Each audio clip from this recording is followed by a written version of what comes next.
नमस्कार, मैं दीपक कुमार आप सभी का स्वागत करता हूँ द अदर टाइम। दोस्तों, अभी कुछ दिनों पहले जिस ब्रिटेन के जिस लंदन के कैम्ब्रिज यूनिवर्सिटी में बैठकर हमारे देश के एक भावी प्रधानमंत्री पद के उम्मीदवार जो अपने आप से ही मानते हैं कि हम प्रधानमंत्री बन सकते हैं, देश नहीं मानती है, राहुल गांधी जी, वह उस ब्रिटेन और अमेरिकी देशों से गुहार लगा रहा था कि अब भारत में जो घटना घट रहा है, भारत में लोकतंत्र खत्म हो गया है और आप लोग हस्तक्षेप कीजिए भारत में लोकतंत्र बचाने के लिए। राहुल गांधी डायरेक्ट उनसे यह कहना चाह रहे थे कि किसी भी तरीके से आप लोग हस्तक्षेप करके हमें प्रधानमंत्री बनवाइए। उसी ब्रिटेन का भारत ने किस तरह से मुंहतोड़ जवाब दिया है। जी हाँ, दरअसल जब से रसिया यूक्रेन का जो युद्ध चल रहा है, उसी टाइम से ये तमाम पश्चिमी देश, खास करके अमेरिका, यूरोप, जर्मनी, इन तमाम देशों ने भारत एवं भारत सरकार के ऊपर भिन्न-भिन्न तरीकों से एक दबाव बनाने की कोशिश किया है, एक प्रेशर बनाने की कोशिश किया है कि आप किसी भी तरीके से भारत रूस के खेमे को छोड़कर और यूक्रेन के खेमे में शामिल हो जाए और रूस के खिलाफ जो उन लोगों ने प्रतिबंध लगाया है, उसको सफल बनाने में इन पश्चिमी देशों का सहयोग करे। पर भारत अपने उस पुराने मित्र को किसी भी शर्त पे छोड़ने के लिए तैयार नहीं है और इन सबको शुरू से ही मुंहतोड़ जवाब देते हुए आया है। इन सबको हर एक मौके पे भारत के जो विदेश मंत्री है, जो कि एक बहुत ही योग्य व्यक्ति है, जिसके लिए कहा जा सकता है कि भारत के इतिहास में जब से भारत आजाद हुई है, तब से यह पहला विदेश मंत्री एस जयशंकर जी ऐसे हैं जिन्होंने इन तमाम पश्चिमी देशों को हर एक मंचों से भिगो-भिगो के जूते मारे हैं, हर एक मसले पे।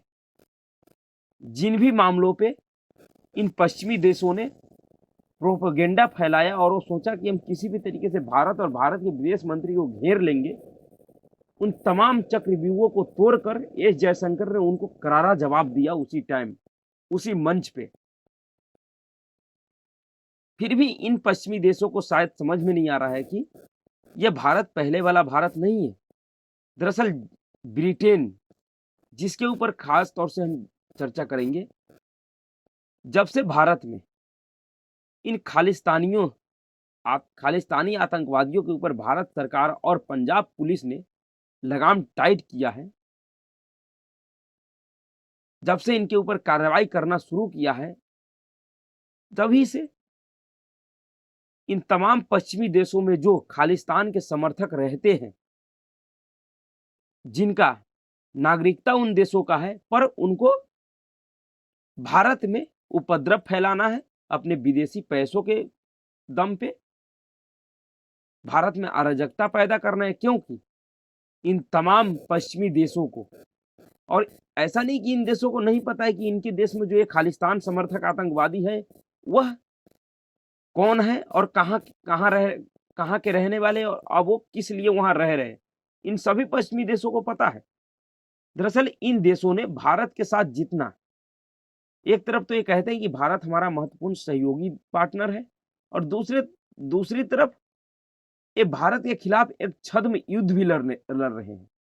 यह इन तमाम खालिस्तानियों को समय-समय पे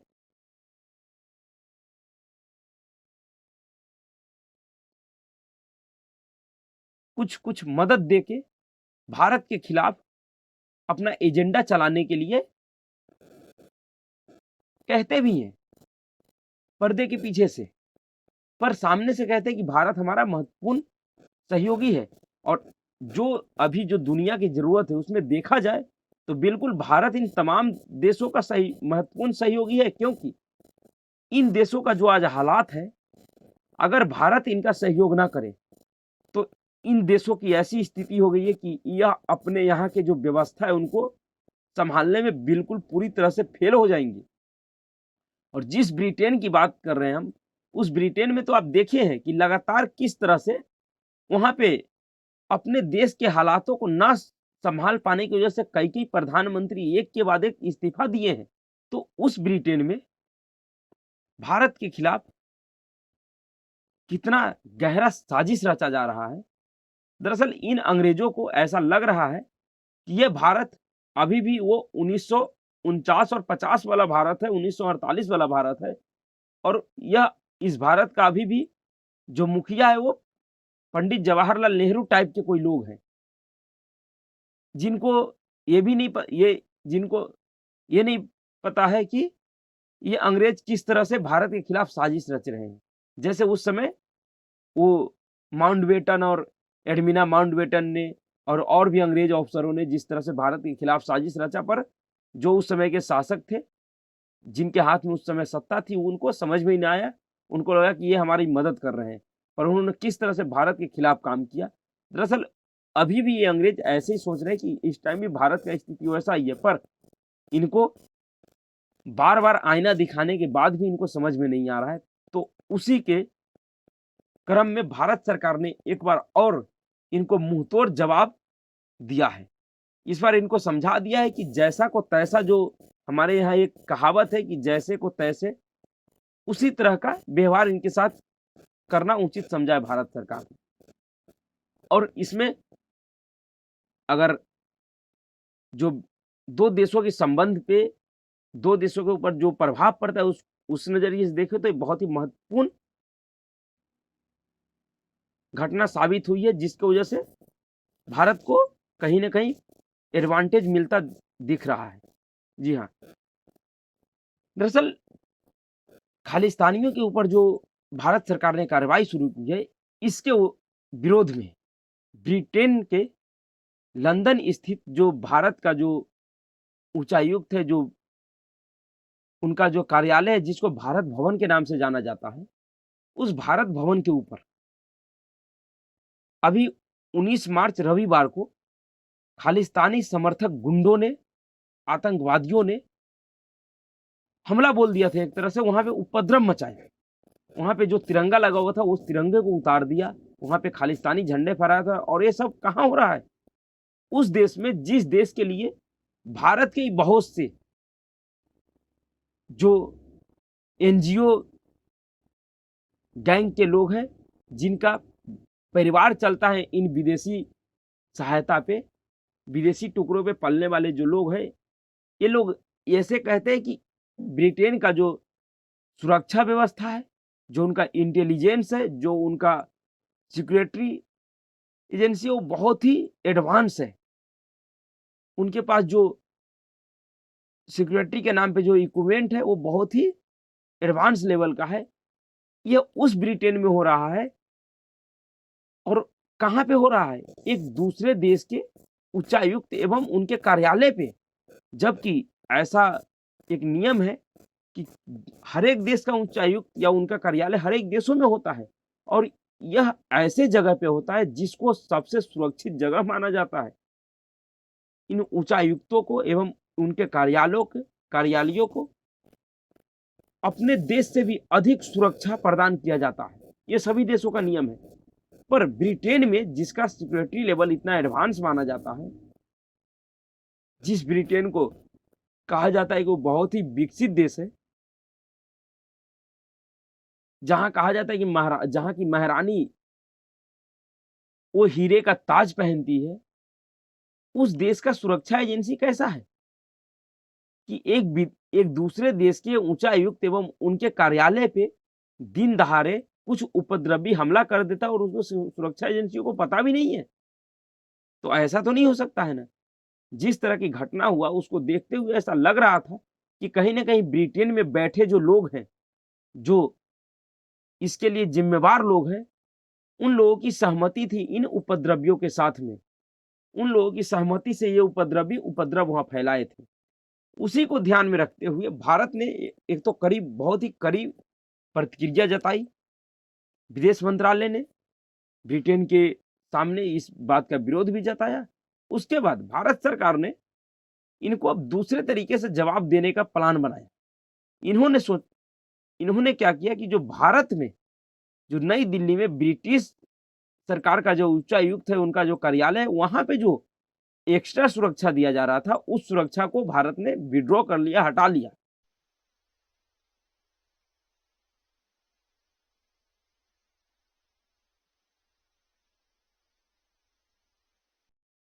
और एक तरह से भारत ने संदेश दिया ब्रिटिश को कि अगर आपको लगता है कि आपके देश में जो भारत विरोधी गैंग है, वो अगर भारत के उच्चायुक्त एवं उनके कार्यालयों पे अगर इस तरह से धरना प्रदर्शन और उपद्रव कर सकते हैं, तो हमारे देश में भी आपके खिलाफ बहुत से लोग हैं। वो भी आपके उच्चायुक्त या जो उनका कार्यालय वहाँ पे जाके इस तरह का धरना प्रदर्शन कर सकते हैं। दरअसल इन्होंने बिल्कुल सीधा-सीधा समझा दिया उनको कि या तो समझ जाइए, सुधर जाइए, या फिर जैसे को तैसा जो स्थिति है उसके लिए तैयार रहिए। और इसमें कहीं न कहीं कामयाबी भी मिली है। दरअसल इस कदम के बाद इन अंग्रेज़ों को समझ में आया है कि नहीं, अब ये भारत वह मनमोहन सिंह वाला भारत नहीं है कि अरुणाचल प्रदेश में अगर कोई यात्रा होता है और चीन धमका देता है कि नहीं, यहाँ पे भारत का कोई प्रधानमंत्री नहीं आ सकता है, तो दोबारा फिर मनमोहन सिंह वहाँ पे गए ही नहीं।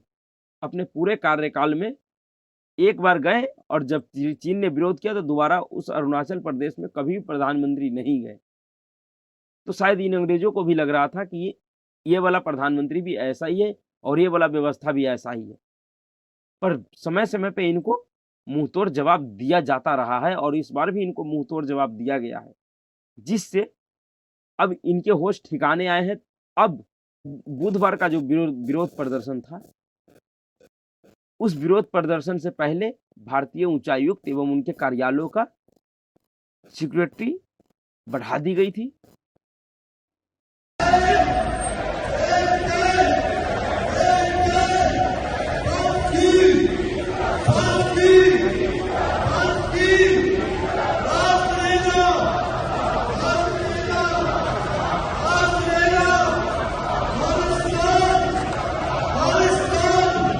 वहाँ पे जो पुलिस वाले थे, सुरक्षा कर्मी थे, उनको तैनात किया गया था, और उस तरह का, जिस तरह का रविवार को 19 मार्च को जो हालात पैदा हुआ था, वहाँ पे अराजकता की स्थिति बनी थी, उस तरह का स्थिति नहीं बनने दिया गया। और यह वही ब्रिटेन है, ये वही पश्चिमी देश है, ये वही लंदन है, जहाँ पे अभी से पहले भी कई सारे हिंदू मंदिरों पे हमला हुआ, कई सारे जगहों भारतीय लोगों को निशाना बनाया गया, इन खालिस्तानियों आतंकवादियों के द्वारा। और दरअसल इनमें अधिकतर पाकिस्तानी हैं। ये सब आईएसआई के एजेंट हैं। और अभी तो ये भी पता लगा है, जो ये अमृतपाल सिंह था, आईबी ने, भारत का जो आईबी है, इंटेलिजेंस ब्यूरो, उन्होंने ऐसा कहा है कि ये जो अमृतपाल सिंह था, ये भी आईएसआई का ही एजेंट था और आईएसआई के लिए ही काम करता था। इस स्थिति में भी पाकिस्तान के आईएसआई को भारत के खिलाफ काम करने में शायद अच्छा लग रहा है। जिस टाइम पाकिस्तान के आम जनता रोटी और आटा के लिए तरस रहे हैं, रोड पे मार काट कर रहे हैं, उस समय भी इन भिखारियों को, इन बेशर्मों को शर्म नहीं आ रहा कि वो भारत के खिलाफ साजिश रच रहा है। अपने देश की हालात को सुधारने के बजाय ये भारत के खिलाफ साजिश कर रहे हैं। कितने बेशर्म लोग हैं, कितनी निकम्मा और नाकाबिल वहाँ की ये एजेंसियाँ हैं, जिनको अपनी देश की बेहतरी से ज़्यादा फ़िक्र है भारत की बर्बादी के लिए, जिसमें कभी कामयाब ना हुए, ना होंगे। पर इन पाकिस्तानियों के साथ इन पश्चिमी देशों ने भी, इन यूरोपीय कंट्रियों ने भी भारत-रूस रिश्ते को किस तरह से खराब किया जाए, इसमें कोई कसर नहीं छोड़ रहा है। हर एक मौकों पे तरह-तरह के व्यवधान, कभी डायरेक्ट सरकार के तौर पे, तो कभी अपने पालतू ये जॉर्ज सोरोस के, और भारत में जो उनके पालतू चमचे चाटुकार और खैराती वर्ग है, चाहे वो पत्रकार हो या नेता हो या हर एक क्षेत्र में उनके खैराती है।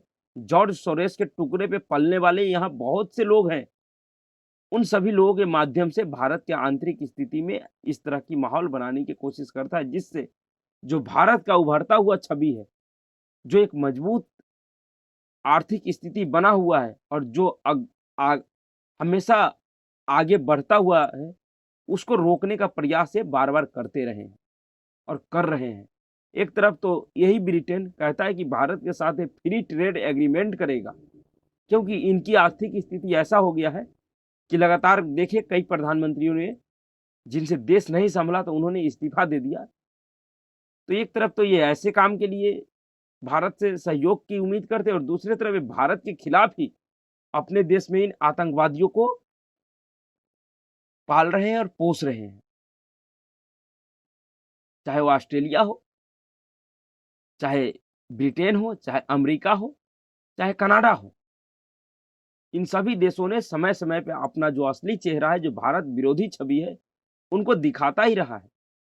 पर भारत सरकार और भारत का जो विदेश मंत्री है, वो वाक़ई बहुत ही योग्य व्यक्ति है। मोदी जी ने इस ऐसे व्यक्ति को विदेश मंत्री इस बार बनाया है, जिनको पता है कि इन सभी जो भारत विरोधी गैंग है, इनको किस तरह से जवाब देना है। यह वह वैसे विदेश मंत्रियों के जैसे नहीं है, जिनको यही नहीं पता होता है कि हमें भाषण कौन-सा पढ़ना है। दुर्भाग्य था उस टाइम में, जो इस देश के ऐसे-ऐसे विदेश मंत्री हुए, जिनको ये नहीं पता था कि हमें कहाँ पे कौन-सा भाषण पढ़ना है और जो हम भाषण पढ़ रहे हैं, वो किस देश का भाषण है। तो शायद अब परिस्थिति ऐसा नहीं है। अब उन तमाम भारत विरोधियों को, चाहे वो कोई देश हो या कोई वो गैंग हो या कोई बिज़नेसमैन हो, चाहे कोई भी हो, उनको उसी के भाषा में जवाब देना सीख गया है भारत और ये भारत के लिए अच्छा है। क्योंकि जब तक आप एक दुराचारी को, पाखंडी को, धोखेबाज को उसी के भाषा में जवाब नहीं देते, जब तक उनको समझ में नहीं आता। तो भारत सरकार ने जो किया है ब्रिटेन के साथ, इससे एक संदेश जाएगा उन पश्चिमी देशों को भी कि हाँ, अब भारत के साथ आप मजाक नहीं कर सकते हैं, क्योंकि भारत भी अब मजाक करना सीख गया है। जैसा आप कीजिएगा वैसा ही आपके साथ भी होगा। और भीड़ जुटाना किसी भी एम्बेसी के पास, ये भारत के और भारत के लोगों के लिए मिनटों का खेल है।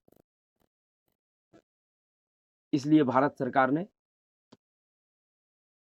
इस बार ब्रिटेन को, उस ब्रिटेन को जिस ब्रिटेन ने इस देश पे 200 वर्षों तक राज किया, उसको आज उनकी औकात दिखा दी है।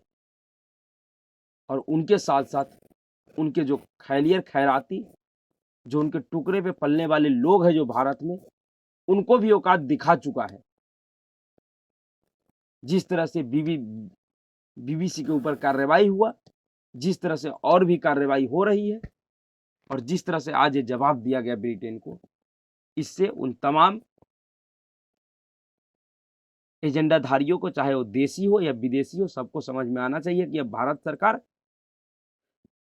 बकसने के मूड में किसी को नहीं है। कोई इस भ्रम में ना रहे। तो अभी के लिए इतना ही। अगर आपको वीडियो अच्छा लगा तो वीडियो को लाइक कीजिए, शेयर कीजिए और चैनल को सब्सक्राइब ज़रूर कीजिए। नमस्कार।